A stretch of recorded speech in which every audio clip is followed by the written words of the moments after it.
लगातार तीसरी बार पराजय के कारण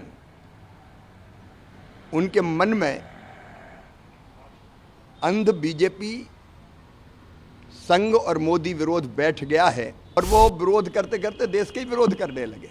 देश के बाहर केवल भारत होता है। हम 100 और 5 अलग नहीं होते, 105 होते हैं। देश के बाहर कांग्रेस और बीजेपी नहीं होती। देश के अंदर हम मुद्दों पे लड़ सकते हैं। देश की छवि खराब करने की कोशिश कर रहे हैं। राहुल गांधी जी भारत जोड़ो यात्रा तो करते हैं, लेकिन ना तो भारत से जुड़ पाए, ना भारत की जनता से जुड़ पाए, यहाँ की संस्कृति, जीवन मूल्य और परंपराओं से जुड़ पाए। राहुल जी नेता प्रतिपक्ष हैं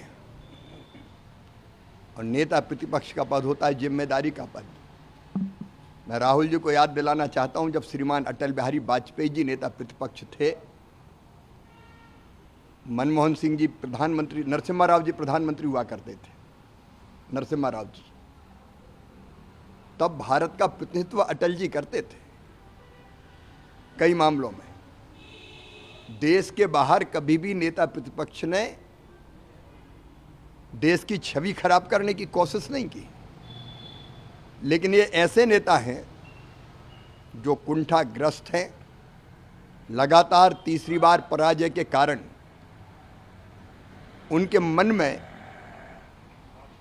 अंध बीजेपी संघ और मोदी विरोध बैठ गया है और वो विरोध करते करते देश के ही विरोध करने लगे।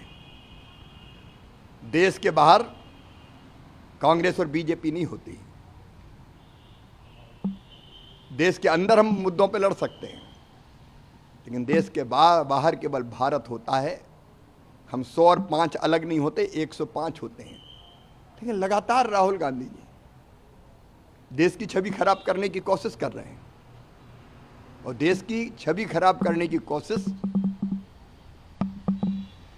देशद्रोह जैसी सीमा में ही आता है। मैं भी गया था अमेरिका, मुझे उस समय मनमोहन जी प्रधानमंत्री थे, मुझे पूछा गया था, अमेरिका में पूछा गया था, क्या भारत के प्रधानमंत्री अंडर अचीवर है? मैंने कहा नहीं, वो भारत के प्रधानमंत्री हैं, कांग्रेस के नेता नहीं है, और हमारा प्रधानमंत्री अंडर अचीवर नहीं हो सकता। एक भावना आखिर राष्ट्र प्रेम की होती है। और संविधान पर हमले किसने किए? इमरजेंसी कौन ने लगाई?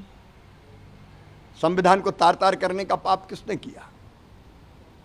राहुल गांधी जी भारत जोड़ो यात्रा तो करते हैं, लेकिन ना तो भारत से जुड़ पाए, ना भारत की जनता से जुड़ पाए, यहाँ की संस्कृति, जीवन मूल्य और परंपराओं से जुड़ पाए। दुर्भाग्यपूर्ण है राहुल गांधी जी का ये व्यवहार। इसकी छवि खराब करना, लगातार आलोचना करना, ये क्या है भारत के बाहर?